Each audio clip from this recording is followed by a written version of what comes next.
এক গ্রামে করিম নামে এক দরিদ্র মানুষ থাকত। পরিশ্রমী হলেও তার আয় কম ছিল। একদিন হঠাৎ সে মাটি কাজ করার সময় একটা স্বর্ণমুদ্রায় ভর্তি মাটির কলস পেয়ে যায়।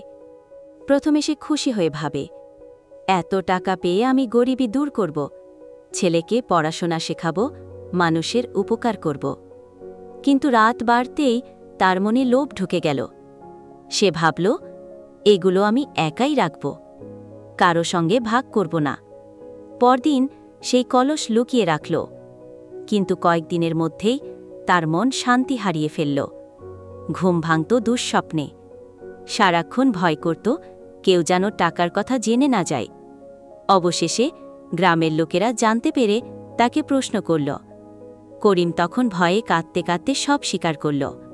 গ্রামের এক বৃদ্ধ বলল, লোভ মানুষকে ধ্বংস করে, কিন্তু সৎ পথে চললে সুখ চিরদিন থাকে।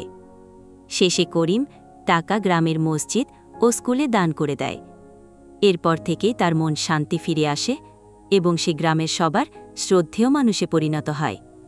শিক্ষণীয় বার্তা: লোভ মানুষকে ধ্বংস করে,